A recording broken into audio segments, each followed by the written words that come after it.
Saludo a la iglesia con la paz del Señor. Me invito a que abra su Biblia en el en el libro de los Hechos de los Apóstoles, en el capítulo 2, y vamos a dar lectura al verso 4 y lo vamos a hacer de manera unánime a la voz de 3. 1, 2, 3. Y fueron todos llenos del Espíritu Santo y comenzaron a hablar en otras lenguas según el Espíritu les daba que hablasen. Vamos a tener una palabra de oración. Maravilloso y buen Dios, en esta mañana te damos gracias por todas las bendiciones que tú has dado para nosotros. Gracias por estar con nosotros en esta mañana, por traer a tu pueblo y porque todo lo que hagamos, sea de hechos o de palabras, sea para tu honra y para tu gloria. Ahora que vamos a entrar a la meditación de tu palabra, habla mi vida y habla la vida de los hermanos. En el nombre de Jesús. Amén. Tomen asiento, amados hermanos. Ahí vamos a meditar parte de este mensaje, vamos a meditar en el libro de los Hechos, pero también vamos a meditar en otro libro que también fue escrito por el mismo escritor de Hechos. Hechos fue escrito por el médico amado, así lo dice Pablo en el libro de Colosenses 4:14. Él se refiere a un hombre llamado Lucas y le llama el médico amado. Hechos, que es un libro histórico, es el libro histórico de la Biblia, de la iglesia, fue escrito por Lucas, quien también escribe el Evangelio San Lucas. Y por eso le pido que retroceda un poco al Evangelio de Lucas, porque vamos a ver ciertas cosas en Lucas, no vamos a ver todo. Recuérdese que a finales del año pasado y a principios de este año, estudiamos un poco el libro o el Evangelio de Lucas. Estudiamos hace unos meses atrás todo lo que tiene que ver con el Evangelio de Lucas. Ahí deje anotado en el hecho, porque ya mismo vamos a meditar nuevamente allí, pero vamos a ver ciertos versículos. Pero como una introducción, como decía, Lucas y Hechos son dos libros, son dos volúmenes que fueron escritos por este hombre, un hombre que muy probablemente no era judío, sino que era un hombre gentil.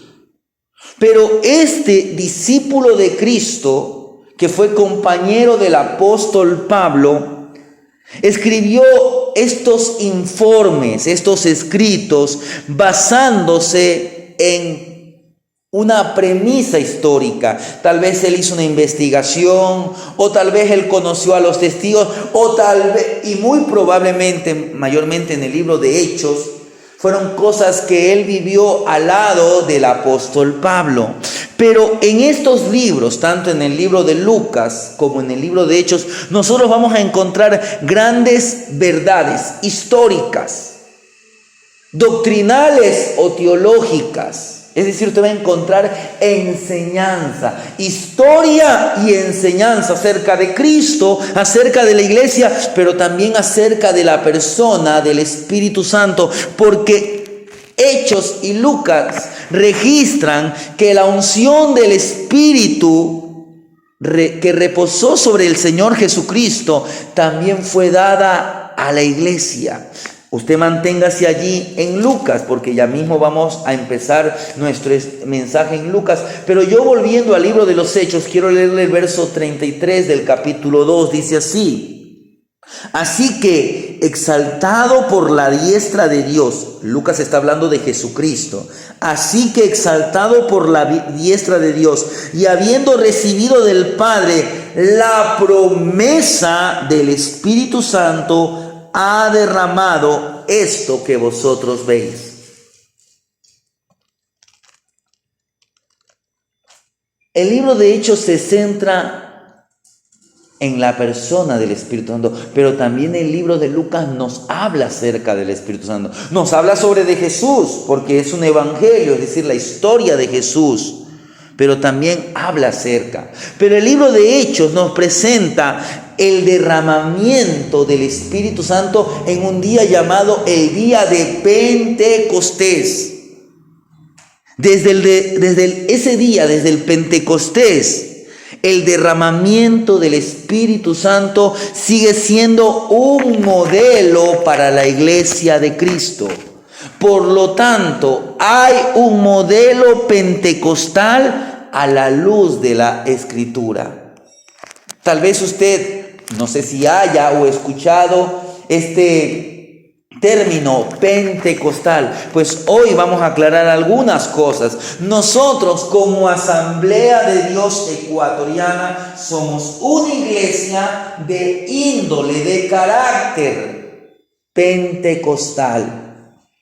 Pero para que usted aprenda algo más acerca, vamos a ver lo que dice Dios sobre la persona del Espíritu Santo, en especial enfocándonos en estos dos libros, el Evangelio de Lucas y el libro de los Hechos, porque el Evangelio de Lucas, o como algunos dicen San Lucas, vemos el Espíritu Santo en el ministerio de Cristo. Estamos en Lucas capítulo 1. Mire lo que dice Lucas 1, el verso 21 y el verso 22 dice: y el pueblo estaba esperando a Zacarías y se extrañaba de que él se demorase en el santuario, pero cuando salió no les podía hablar y comprendieron que había visto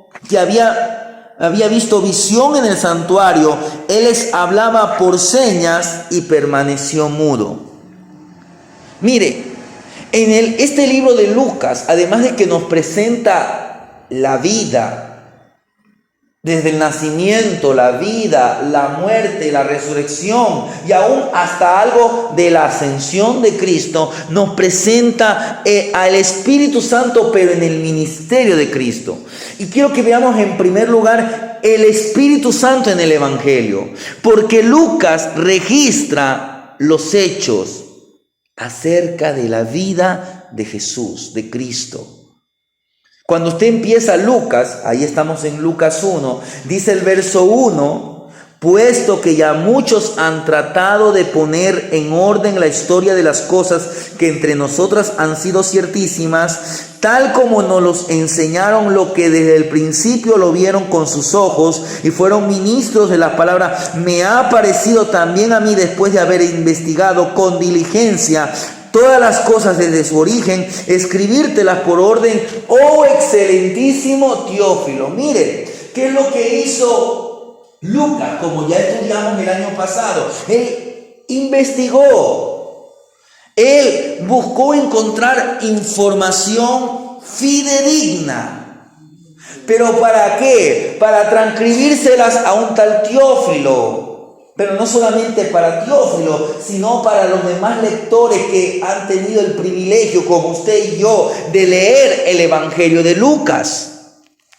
Pero cuando usted lee el Evangelio, usted va a ver que este evangelista, este escritor de este Evangelio, subraya el papel de la persona del Espíritu Santo, tanto en el advenimiento, en la primer venida del Mesías. Porque usted va a ver la acción del Espíritu en la vida de un hombre que fue precursor. Por el tiempo no vamos a poder, pero esto ya hemos estudiado. Por ejemplo, cuando usted va al capítulo 1, los versos 13 que ya leímos, vemos la vida de un hombre llamado Zacarías. Y más adelante, si usted lee el capítulo 1, usted va a ver la vida de una mujer llamada Isabel. Elizabeth.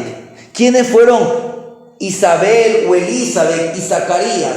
Fueron los padres de un niño llamado Juan el Bautista. Usted va a ver cómo Dios, cómo la persona del Espíritu Santo, tanto que la Biblia declara en el capítulo 1, el verso 67, mire lo que dice el capítulo 1, verso 67. Y Zacarías, su padre, lleno del Espíritu Santo, y profetizó diciendo.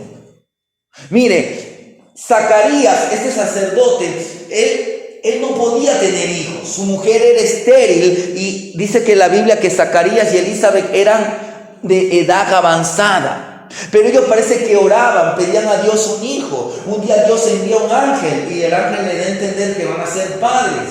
Pero en el corazón de Zacarías había duda, tanto que él le pidió una señal. Y el ángel como que se molesta y le dice, bueno, la señal ¿sabes cuál va a ser? Que vas a quedarte mudo.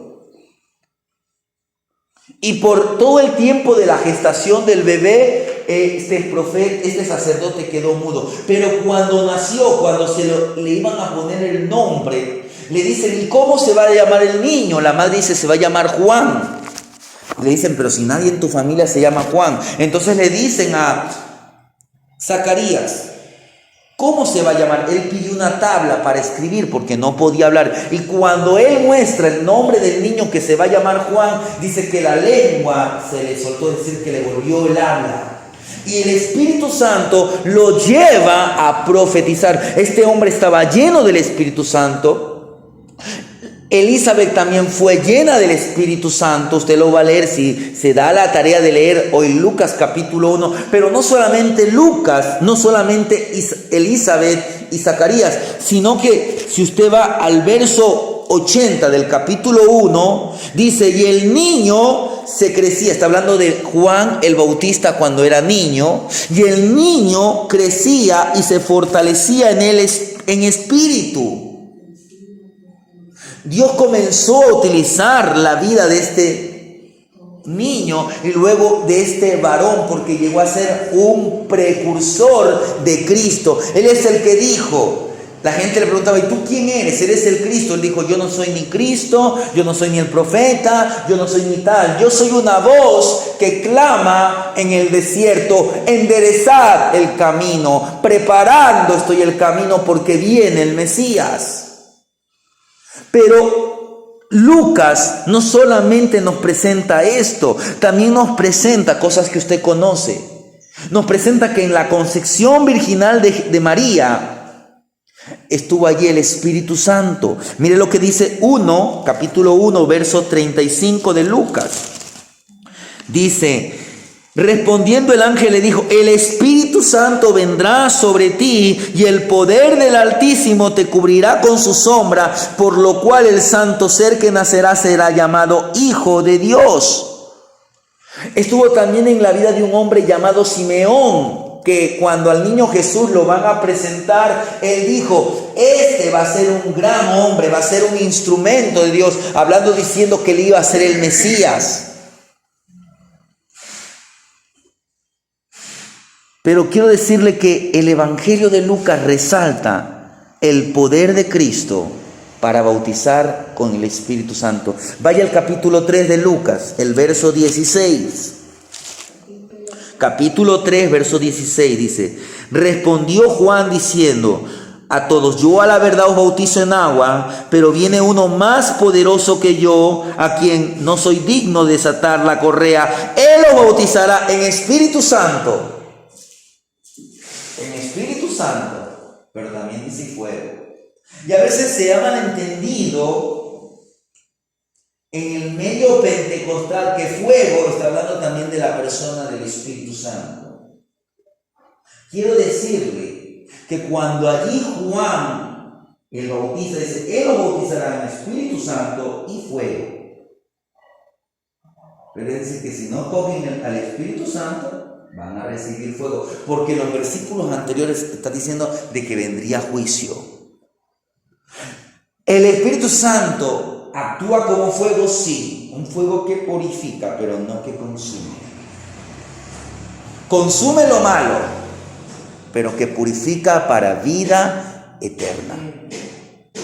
Ahora, si usted sigue leyendo Lucas, usted va a encontrar al Espíritu Santo en el bautismo de Cristo.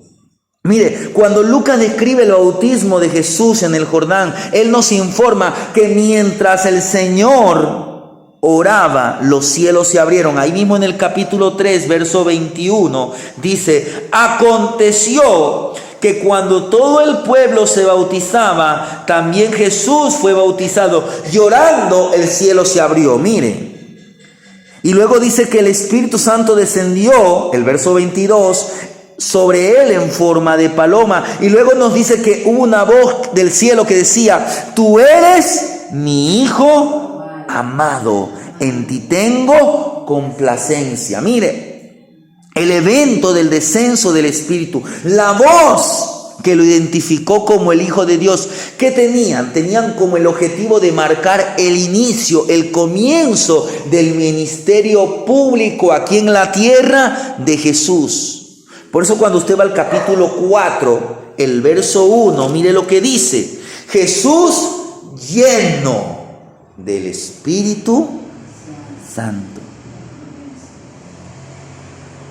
Y es que el bautismo de Jesús también sirvió para confirmar que él era el Mesías, pero para un hombre llamado Juan el Bautista. ¿Por qué? Porque ya leímos, que usted tiene que conocer, que cuando Jesús se bautizó, mientras él oraba, los cielos se abrieron, el Espíritu Santo descendió en forma de una paloma. No que el Espíritu Santo sea una paloma, no. El Espíritu Santo es Dios, pero Él es Espíritu. Entonces, ¿qué hizo el Espíritu Santo? Tomó forma como de una paloma. ¿Y qué más? Dice que la voz del Padre se oyó y dijo: este es mi Hijo amado. Entonces usted ve en el bautismo de Jesús, usted ve a las tres personas. Bueno, no es que las vemos, sino que se identifican las tres personas. La voz del Padre que dice: este es mi Hijo amado. El Espíritu Santo que desciende como paloma y el Hijo que estaba saliendo del agua.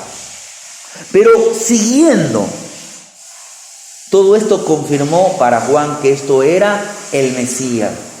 Pero cuando usted lee, por ejemplo, el capítulo 4 nos va a mostrar la tentación. Usted ve que después del bautismo Jesús estaba lleno del Espíritu Santo, pero Jesús fue impulsado por el Espíritu al desierto. ¿Y ahí qué pasó? Ahí el Señor es tentado por el diablo por 40 días. Y durante ese periodo, ¿qué hizo el Hijo? Mantuvo comunión con el Padre y se fortaleció mediante la oración y el ayuno. Y eso nos enseña a nosotros que en esta vida vamos a estar llenos de tentaciones. Pero ¿cómo vamos a poder, cuando usted y yo nos fortalecemos en el Espíritu? ¿Cómo? Manteniendo una íntima comunión con Dios Padre a través de la oración, a través del ayuno, a través de estudiar, de meditar, de leer la palabra de Dios. Porque allí vemos la victoria del Señor sobre la tentación, y esto demuestra que el Señor Jesús estaba capacitado para cumplir su ministerio, porque Cristo derrotó al diablo. ¿Y cómo lo derrotó? Con el poder del Espíritu y con la palabra de Dios. Satanás lo venía a tentar y Jesús, ¿qué le decía? Escrito está. Mire lo que dice el verso 14 del capítulo 4. Dice: y Jesús volvió en el poder del Espíritu. Después de vencer a Satanás en la tentación, ahora Jesús empieza su ministerio. Él regresa guiado por el Espíritu. Y Él ministra en diferentes lugares. Ministró en Nazaret. Ahí dice que un día Él abre el rollo del profeta Isaías. Mire lo que dice el capítulo 4, el verso 18. El Espíritu del Señor está sobre mí. Mire, el Espíritu del Señor, dijo Jesús, está sobre mí. Él era Dios y es Dios, sí. Pero recuérdese que el Hijo, ¿qué hizo? Él se autolimitó para no utilizar su gloria, su deidad, sino que Él dependía absoluto. Estaba bajo la voluntad del Padre, pero en comunión perfecta con el Espíritu Santo. Por eso dijo: el Espíritu del Señor está sobre mí.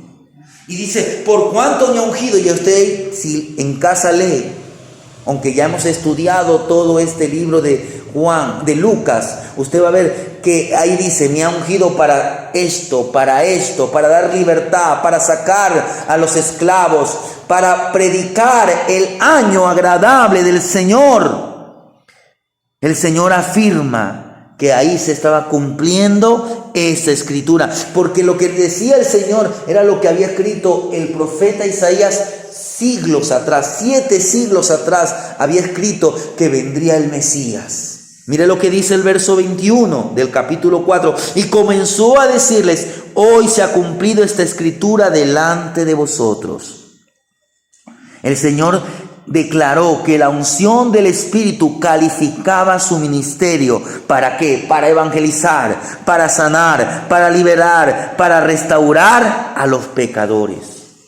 Y si usted, cuando lee el libro de Lucas, y no solamente el libro de Lucas, pero sobre todo el libro de Lucas, hace un énfasis sobre la persona del Espíritu Santo en el ministerio, usted va a ver cómo el Señor Jesús desarrolló su ministerio ligado.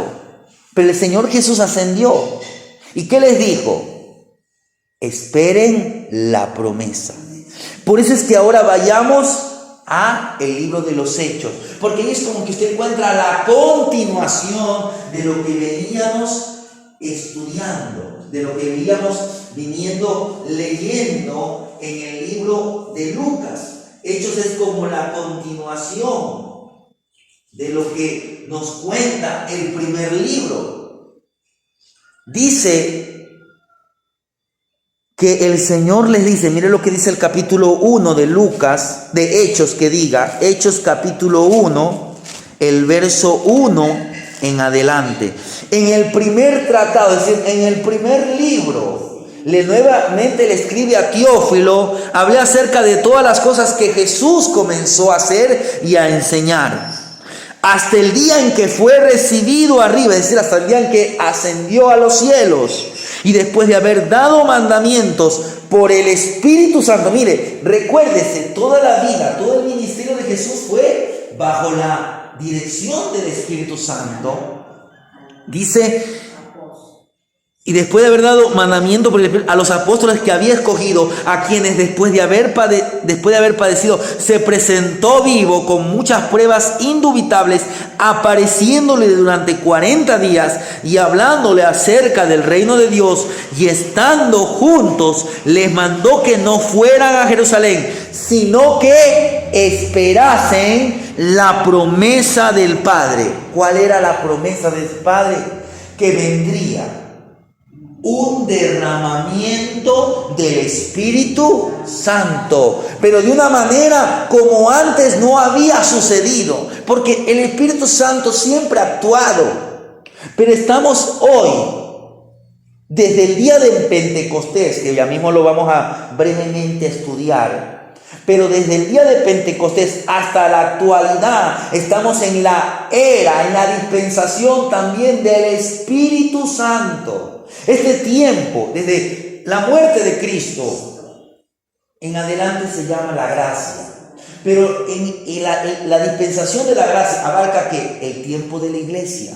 Abarca también el tiempo en que el Espíritu Santo opera poderosamente en medio de su iglesia, y también cuando su iglesia sea arrebatada.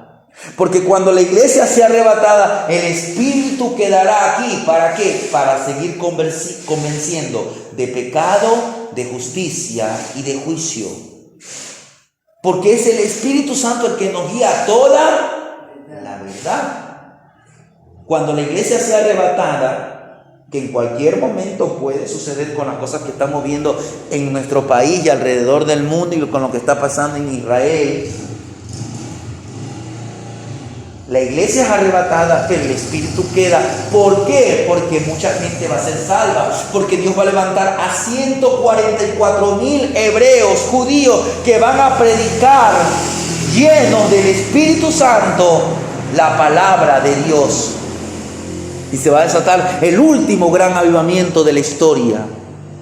Pero quiero decirle que cuando usted lee el libro del Hechos, usted va a ver al Espíritu Santo en este libro. Va a ver al Espíritu Santo en Hechos. Por eso muchos dicen que el libro de los Hechos, porque el libro de los Hechos es conocido como Hechos de los apóstoles, Hechos de los Apóstoles, ¿qué nos presenta? El Espíritu Santo en el ministerio de la iglesia. Pero muchos dicen que el libro de los Hechos de los Apóstoles también se podría llamar los Hechos del Espíritu Santo.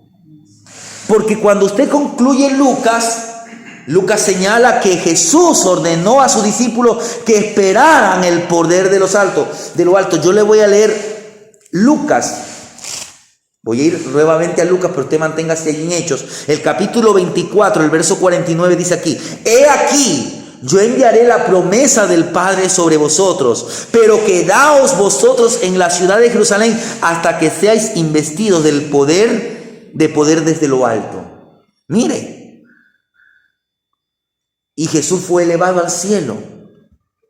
Pero el libro de Hechos continúa. ¿Y qué hace?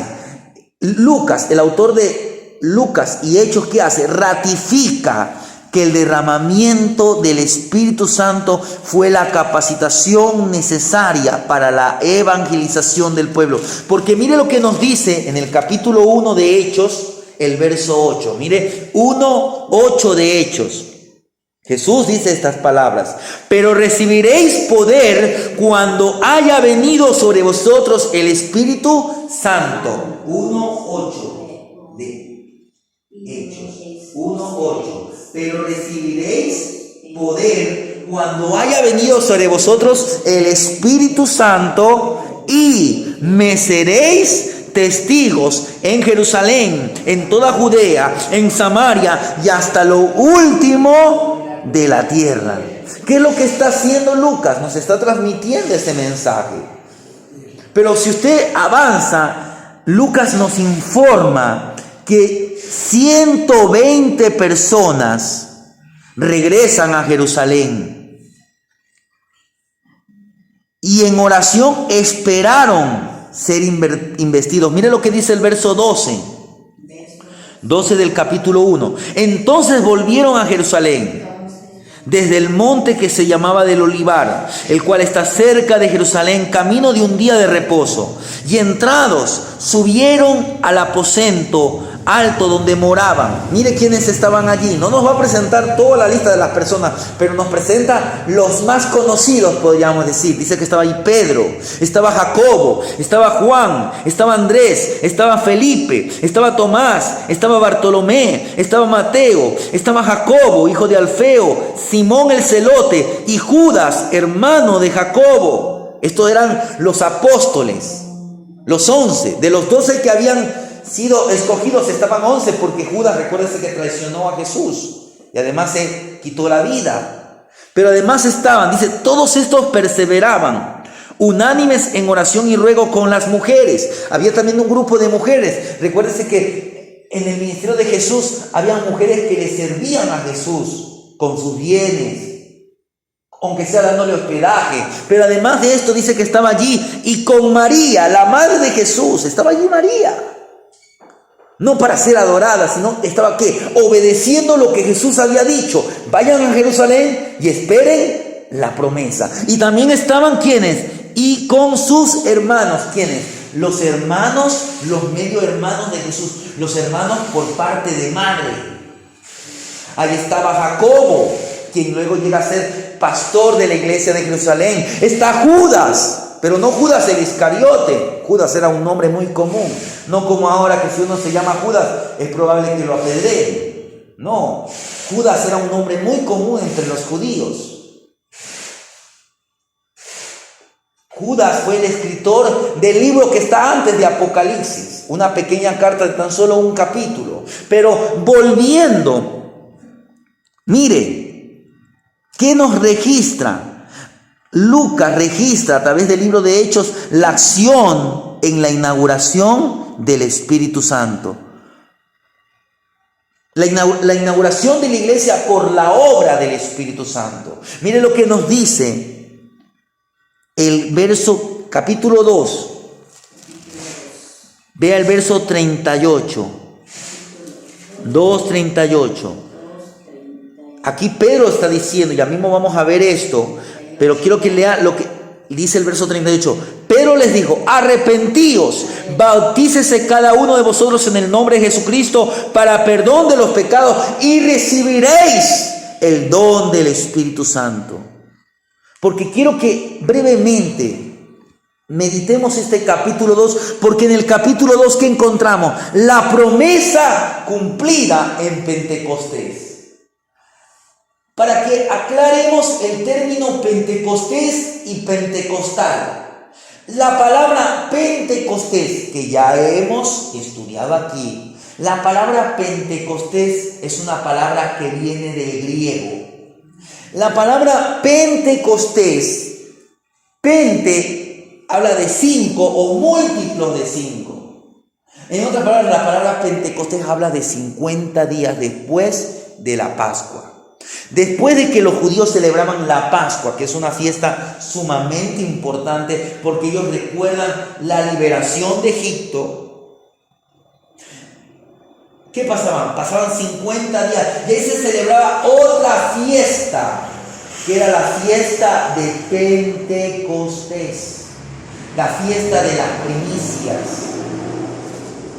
cuando ellos llevaban sus primicias, sus mejores frutos de su cosecha.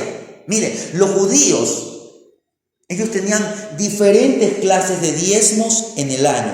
Ellos llevaban 3 diezmos en el año.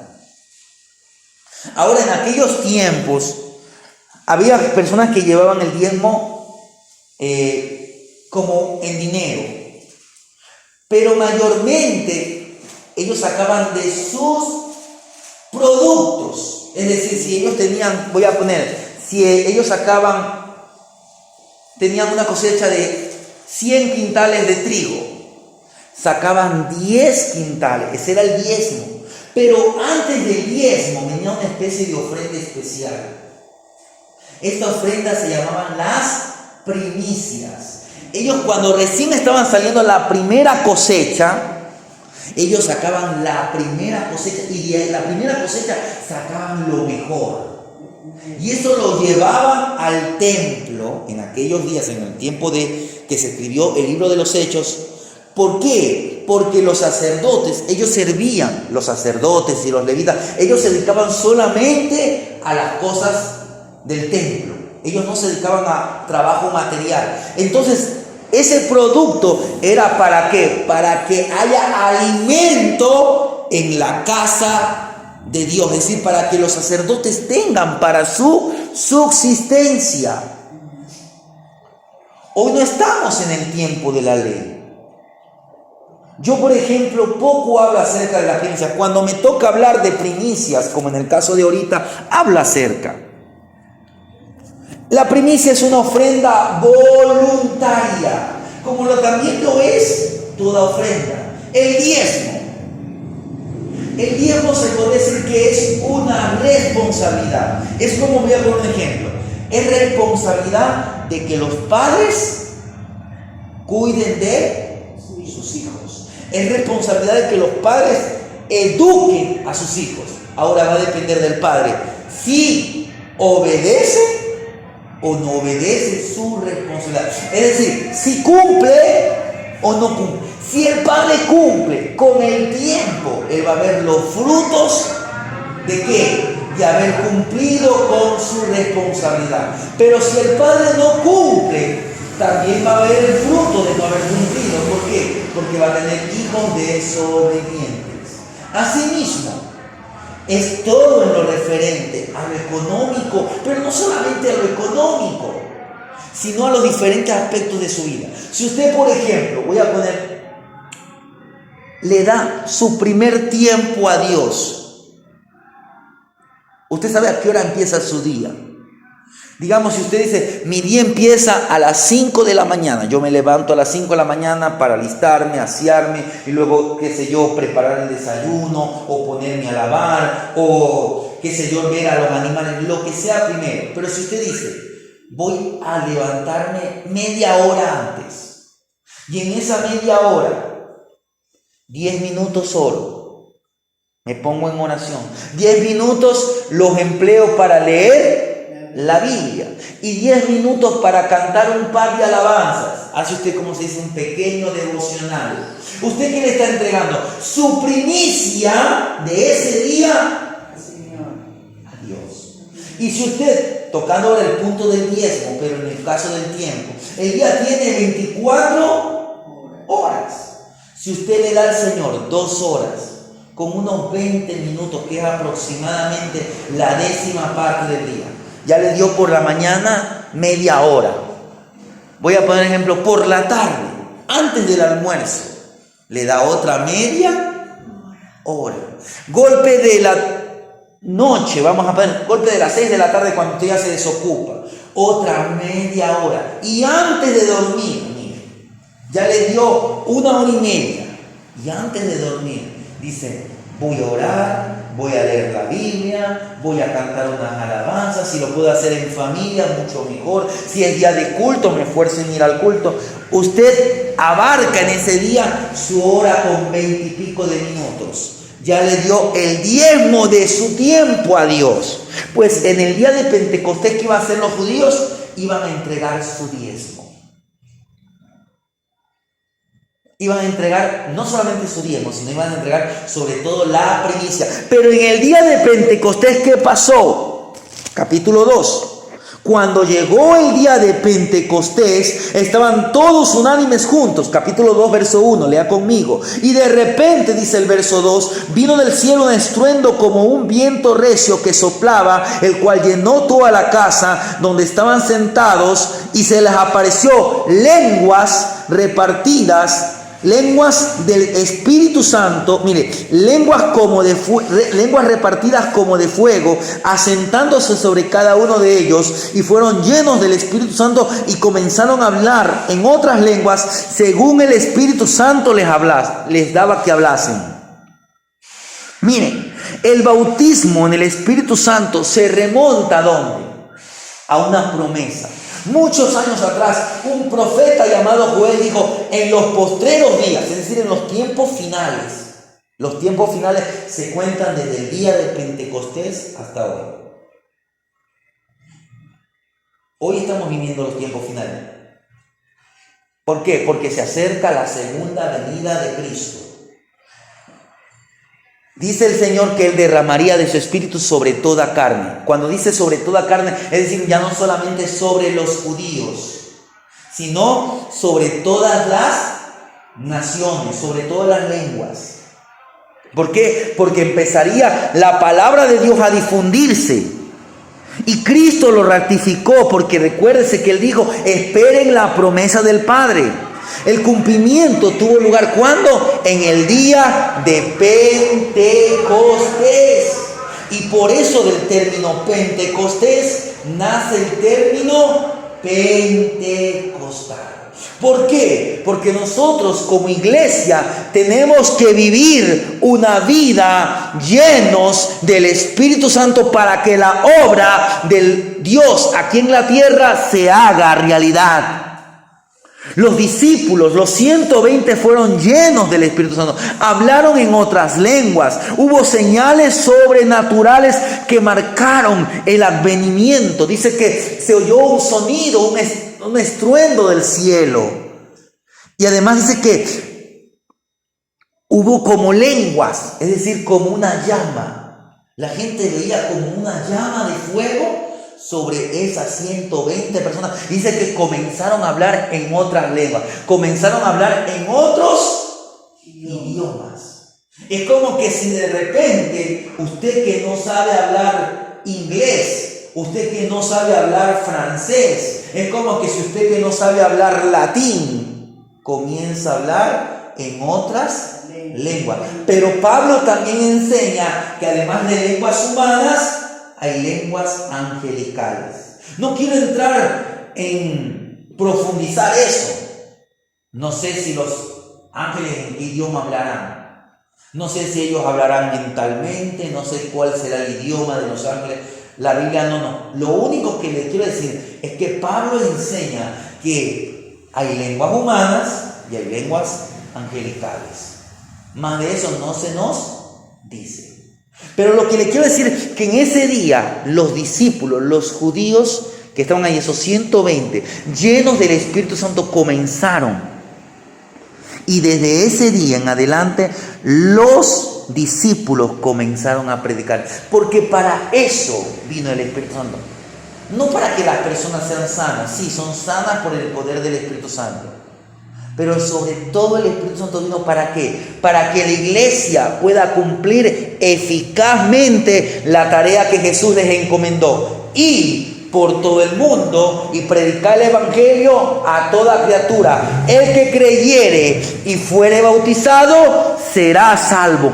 Por eso es que lleno del Espíritu Santo, la iglesia pudo hacer una multitud, un montón de prodigios y señales se realizaron, pero sobre todo se alcanzaron almas.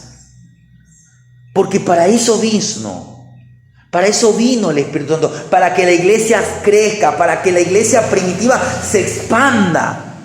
Por el poder del Espíritu Santo, esto equipó a los creyentes para el servicio cristiano.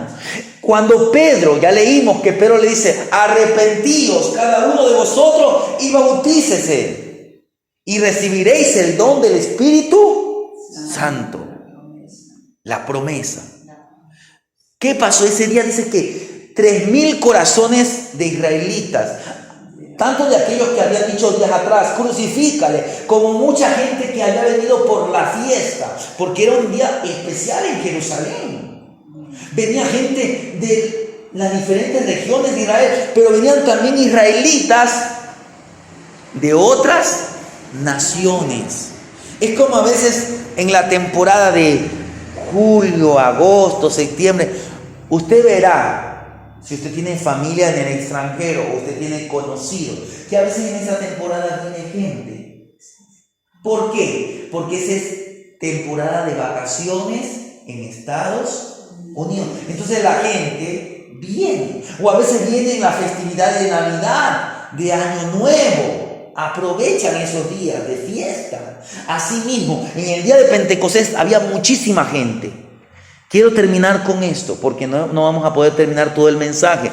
Si Dios permite, la próxima semana vamos a ver un modelo pentecostal para la iglesia de nuestros días.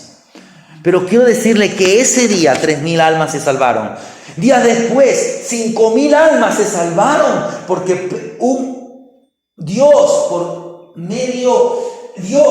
a través de Pedro, sanó un hombre que era cojo. Y este era un cojo de nacimiento.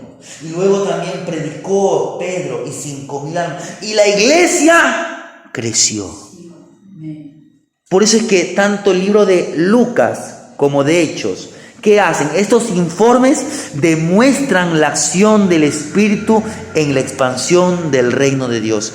Hoy hemos visto brevemente a través de Lucas y de Hechos la primer parte de este mensaje que tiene como título un modelo pentecostal a la luz de las Escrituras. Amén.